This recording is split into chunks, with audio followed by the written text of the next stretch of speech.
Olá, amigos e clientes, eu sou Amanda Chagas e nós estamos aqui para mais uma edição do nosso programa Momento Saúde. E hoje nós estamos com um convidado muito especial, Dr. João Paulo Campos, para falar sobre lombalgia. Então, doutor, seja muito bem-vindo. Obrigada por aceitar o nosso convite. Muito obrigado. Como a Amanda colocou, meu nome é João Paulo Campos, eu sou médico ortopedista, fiz minha formação em medicina na PUC, em Porto Alegre, residência em ortopedia na Santa Casa de Porto Alegre. Tenho ainda uma área de atuação com especialização em cirurgia do joelho e traumatologia do esporte, que eu fiz no Instituto do Joelho em São Paulo. A gente ainda visitou a Cleveland Clinic em 2012 nos Estados Unidos para ainda suplementar aí essa formação, né? Então hoje a gente vai conversar um pouco aqui, o que a gente puder ajudar em algumas dúvidas aí. Isso aí. É isso aí. Então, doutor, hoje a gente vai falar sobre lombalgia. O que é a lombalgia? Bom, a lombalgia é a dor na região lombar, né, nas costas, né? Vamos falar assim, que eu acho que fica mais fácil das pessoas entenderem. Portanto, ela é uma dor que ela pode, e na maioria das vezes está relacionada a um problema ortopédico, a um problema osteoarticular, mas cabe lembrar que uma lombalgia nem sempre é um problema que advém da coluna e do funcionamento da região lombar do ponto de vista mecânico. A lombalgia ela pode estar relacionada também a alguma alteração abdominal, alguma alteração dos rins, alguma alteração do pâncreas, né? Existem descrições, por exemplo, até de doenças cardiológicas com sintomas nas costas, né? Então, cabe lembrar. Mas esse não é o objetivo hoje aqui. Nós vamos falar sobre a lombalgia como um sintoma ortopédico, que é, na verdade, a forma mais comum de apresentação, né? Certo. E quais são as principais causas aí da lombalgia? Bom, a lombalgia, quando ortopédica, a principal causa disparada da lombalgia é o desequilíbrio muscular, né? Então é por isso que a gente encontra crianças com lombalgia e encontra pessoas com 85 anos com lombalgia, né? Sim. Porque qualquer pessoa pode ter um desequilíbrio muscular, mas o lado bom de tudo isso, né, é que se qualquer pessoa pode ter um desequilíbrio muscular, é claro que a gente vai conversar na hora de falar sobre o tratamento, qualquer pessoa também pode melhorar esse desequilíbrio muscular, sendo criança, adulto jovem ou idoso, né, e poder ter uma vida sem a lombalgia, né? Certo. E quando a pessoa deve procurar uma ajuda médica nesse caso? Bom, então, como é muito comum a lombalgia, muitas pessoas já devem algum dia ter sentido dor nas costas.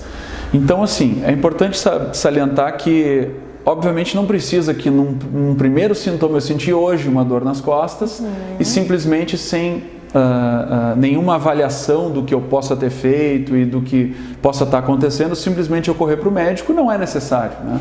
Eu posso avaliar num primeiro momento se essa dor ela vai seguir, né? Se ela me passou o dia inteiro com o sintoma, não tem problema eu usar um analgésico comum, como um paracetamol, por exemplo, que é uma medicação que quase sem para-efeitos, né? E observar essa lombalgia. É claro que eu não posso ficar observando 15 dias, 30 dias, né? Quando essa lombalgia se torna persistente, ou principalmente em pessoas que já tinham um histórico de lombalgia e ela tem um sintoma com uma característica diferente do que o habitual, eu devo com certeza sim procurar um médico para realmente ver o diagnóstico real dessa lombalgia e poder tratar adequadamente, né? Tá. E como é que se dá o diagnóstico dessa lombalgia? Bom, o diagnóstico dessa lombalgia deve ser feito pelo médico. Quando eu sinto alguma alteração dessa forma, eu preciso procurar um médico para que, com a avaliação de anamnese, exame físico e o auxílio de exames complementares para a gente poder complementar a causa dessa lombalgia, então, tendo o diagnóstico, eu poder ir atrás do tratamento, né? Então, muitas vezes as pessoas, elas não só se medicam inicialmente, como infelizmente elas acabam, na verdade, procurando diagnósticos ou no Google ou na vizinha que tem muita experiência, que tem dor nas costas há 30 anos. Isso é bem fácil de acontecer, né? É super comum, né? Então, assim, aquela primeira medicaçãozinha no primeiro dia que me doeu, não tem problema algum eu usar. Até para observar qual é a evolução em 1 dia ou 2 dias dessa dor. Mas eu ficar buscando diagnósticos com quem não tem a real capacitação para me dar esse diagnóstico, esse pode ser um problema futuro, né? Sim, e como é que se trata, assim, a lombalgia? Qual é o tratamento? Bom, a lombalgia, a partir do diagnóstico, né, que o médico vai fazer, como eu expliquei, com a anamnese, o exame físico e os exames complementares, né?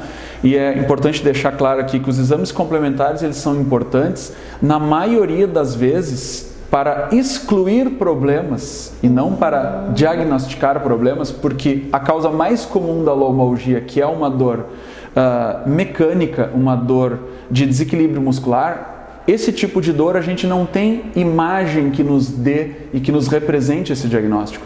Portanto, os exames complementares de ressonância magnética, por exemplo, que é o exame mais utilizado, a ressonância ela vai nos auxiliar principalmente a excluir alguns diagnósticos potencialmente mais graves do que a lombalgia mecânica, né?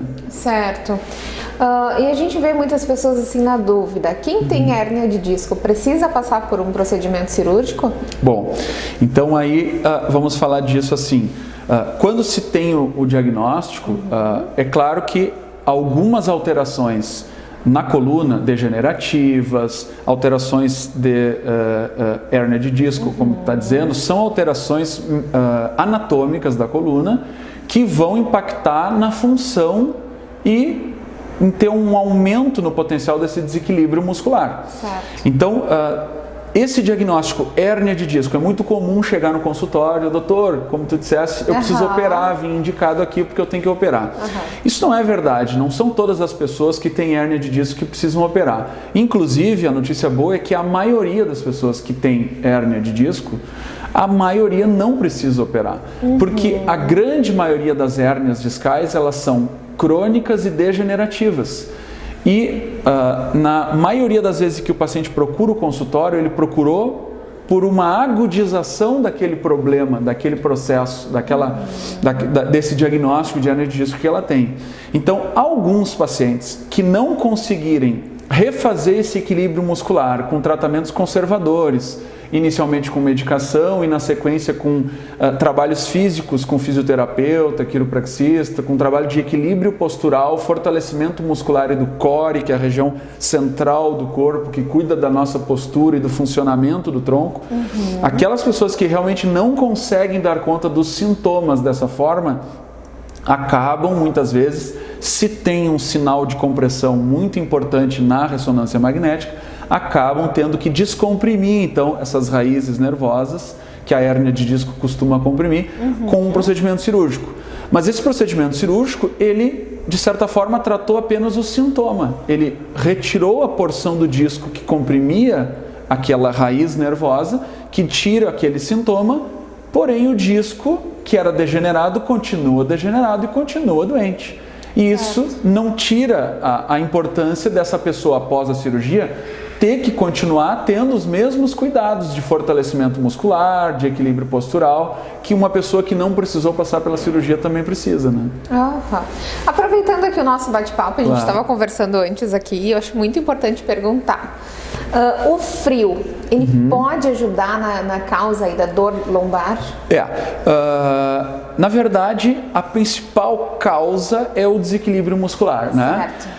Como o frio, ele em geral, ele diminui a mobilidade das pessoas e ele de certa forma pode estimular contraturas musculares involuntárias, aquelas pessoas que já têm uma musculatura abdominal, uma musculatura da região lombar despreparada e mais desequilibrada, obviamente que com o frio elas têm uma tendência maior a ter mais contraturas e por isso ter mais episódios de lombalgia, né?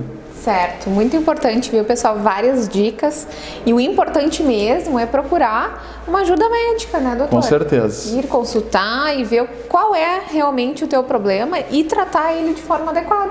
Isso é fundamental. Fundamental porque, como a gente disse antes, né, a lombalgia, na maior parte das vezes, ela tem um tratamento e que é simples, mas depende de uma coisa que eu tenho falado muito no consultório, que se chama autorresponsabilidade. Olha. A gente precisa se autogerir não em tudo, não é só na nossa economia caseira, mas na nossa saúde também. E muitas coisas relacionadas à nossa saúde depende de atitudes nossas, depende não simplesmente de que o médico deu uma pílulazinha, um remedinho, e aí o médico é que vai resolver completamente o meu problema. O médico deve estar ali como um instrumento de orientação, né? E agir quando necessário. Mas a principal ação, na verdade, tem que vir da gente. Nós é que temos que ter responsabilidade com a nossa saúde, né? Isso aí. Bom, pessoal, aqui foi mais uma edição do nosso programa Momento Saúde. Gostaria de agradecer a tua presença, doutor. Obrigado. Muito obrigada. Grato de estar aqui. Muito obrigada pelas dicas. E para quem quer saber um pouco mais sobre a nossa empresa, sobre a Mediare Saúde, entre em contato conosco pelo 3671-0984 ou venha até a nossa sede na Presidente Vargas 880 na cidade de Camaquã. Doutor, qual é o teu endereço, o teu telefone para contato? Tá, eu tenho consultório aqui no município de Camaquã, na Clínica Medicar. O contato ali é 3671-2421. E eu tenho consultório no município de Guaíba também, na Clínica Qualitá, que o telefone é 3480-0674. Eu tenho um site para facilitar isso tudo, onde os pacientes podem encontrar alguns assuntos, assim, inclusive nós temos um blog que se tira algumas dúvidas. Como eu atuo muito na área de joelho, nesse site tem muitas informações sobre patologias de joelho, e ali no site os pacientes encontram todos os meus contatos, onde eles conseguem me encontrar, né? Sejam eles moradores daqui do município ou de outro local, né? Que legal! Então vamos lá visitar o site do Dr. João Paulo. Claro, não falei, né? www.drjoaopaulocampos.com.br. Que legal, muito bem. Então é isso aí, pessoal. Até o próximo vídeo. Muito obrigada, doutor. Eu que agradeço o convite. Seja muito bem-vindo e até mais.